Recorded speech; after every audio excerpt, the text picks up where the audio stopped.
اللہ کے نام سے شروع جو بڑا مہربان نہایت رحم والا ہے۔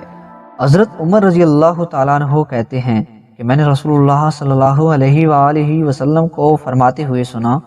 اگر تم اللہ تعالیٰ پر ایسے ہی توکل یعنی بھروسہ کرو جیسا کہ اس پر توکل یعنی بھروسہ کرنے کا حق ہے، تو وہ تم کو ایسے رزق دے گا جیسے پرندوں کو دیتا ہے۔ وہ صبح میں خالی پیٹ نکلتے ہیں اور شام کو پیٹ بھر کر لوٹتے ہیں۔ حضرت عمرو بن عاص رضی اللہ تعالیٰ عنہ کہتے ہیں کہ رسول اللہ صلی اللہ علیہ وآلہ وسلم نے فرمایا،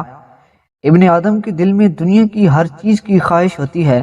جس نے اپنا دل تمام خواہشات کے پیچھے لگا دیا تو اللہ تعالیٰ کو کوئی پرواہ نہیں کہ وہ اس کو کس وادی میں ہلاک کرے، اور جس نے اللہ پر بھروسہ کر لیا تو ہر طرح کی خواہش کی فکر اس سے جاتی رہے گی۔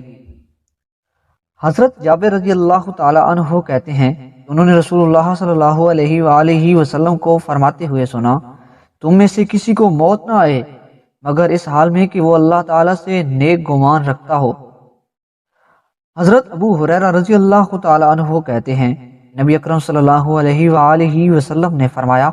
طاقتور مومن اللہ تعالیٰ کے نزدیک کمزور و ناتواں مومن سے زیادہ بہتر اور پسندیدہ ہے، اور ہر ایک میں بھلائی ہے۔ تم اس چیز کی حرص کرو جو تمہیں فائدہ پہنچائے اور عاجز نہ بنو۔ اگر مغلوب ہو جاؤ تو کہو اللہ تعالیٰ کی تقدیر ہے، جو اس نے چاہا کیا، اور لفظ اگر مگر سے گریز کرو، کیونکہ اگر مگر شیطان کے کام کا دروازہ کھولتا ہے۔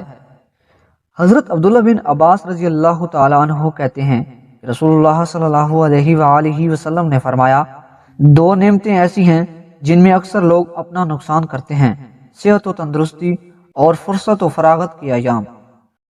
وضاحت یعنی ان کی قدر نہیں کرتے اور یوں ہی ضائع کرتے ہیں، اور جب دونوں نعمتیں اللہ تعالیٰ دے تو جلدی خوب عبادت کر لے، علم حاصل کر لے، ایسا نہ ہو کہ یہ وقت گزر جائے اور فکر اور بیماری میں گرفتار ہو، پھر کچھ نہ ہو سکے گا۔ حضرت ابو ہریرہ رضی اللہ تعالیٰ عنہ کہتے ہیں کہ رسول اللہ صلی اللہ علیہ وآلہ وسلم نے فرمایا، حکمت و دانائی کی بات مومن کا گمشدہ سرمایہ ہے، جہاں بھی اس کو پائے وہی اس کا سب سے زیادہ حقدار ہے۔